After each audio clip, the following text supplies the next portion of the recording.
Welcome back to Showbiz Tonight. I'm Brooke Anderson in Hollywood. Tonight, a dramatic new development in the killings of Jennifer Hudson's mother, brother, and 7-year-old nephew. Hudson's brother-in-law, who was arrested on a parole violation shortly after the killings, had a court date today, and officials revealed a bombshell. With us tonight in New York is Sunny Hudson, who is a legal analyst for CNN's American Morning.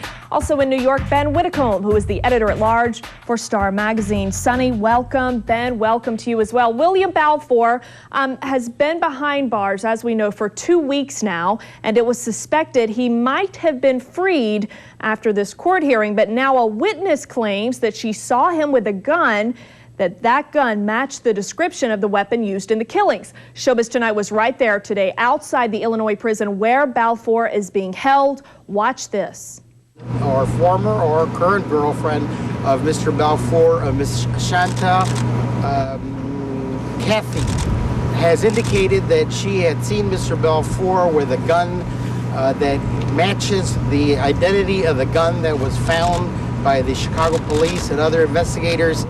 Sunny Hudson, how serious is this gun claim? It is a bombshell. It's very serious. We already know that the police say that the gun that was found certainly is the gun that was involved in the shootings and in the murders. And now you have a witness saying, I saw him with that same gun. And we also know that he has indicated that he was at the home that day. The police officers obviously at this point have linked everything together. And although they're calling him their, person of interest, I think there's no question that they think that they have their guy. The fact that they now have eyewitness testimony, not to the murders, Brooke, but definitely to the actual murder weapon, that's it. That's a bombshell piece of evidence. I want to say that Balfour did deny those gun allegations. And also, it's been more than 2 weeks since Hudson learned of these awful killings. Ben, I would have to imagine that this lack of closure with nobody being charged yet has just got to add to her anguish. Brooke, it's just heartbreaking that police haven't been able to push forward this case, even to the point of being able to charge someone with the triple homicide. Obviously, William Balfour is innocent until proven guilty, but it's hard to imagine what new evidence could emerge in this case that would exonerate him from suspicion. Now that the smoking gun has almost literally been found, I'm sure Jennifer is praying that this will be the information that breaks the case wide open. Now, Sunny, you have seen these kinds of cases play out before. With this new witness and the fact that they have linked a gun to the killings, it sounds to me like you kind of sense that police are close to solving this case, even though, as I want to reiterate, Balfour has been questioned but still not charged with anything in terms of the killings. Sure, and police officers obviously are being very careful in this investigation, and they have to be. This is a serious murder case. You typically see 1 murder, 2 murders. We're talking about a triple homicide and a young child that was murdered. So they are being very careful, but I would imagine that at this point an indictment is certainly forthcoming. They really probably think that they have their guy. Maybe closing in on it. All right. Well, ever since this tragedy happened, other than a few statements from Jennifer Hudson we haven't seen nor heard from her, Ben, do we know anything more about where she is or how she's dealing with all of this?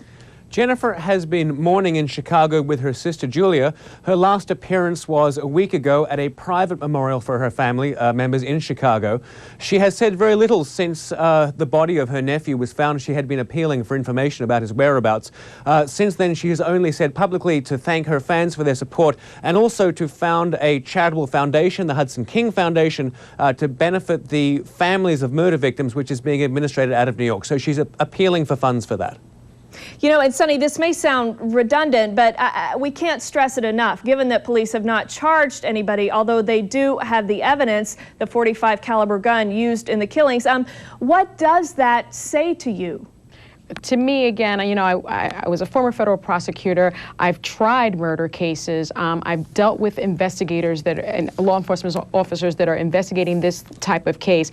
Typically in a murder case, Brooke, this is what you want. You want an eyewitness. You want a statement from the alleged killer. You also want the smoking gun. You want the murder weapon. And certainly you want people placing the person there. And you want some sort of forensics. And they seem to have most of that. At this point, I think we're going to see an indictment.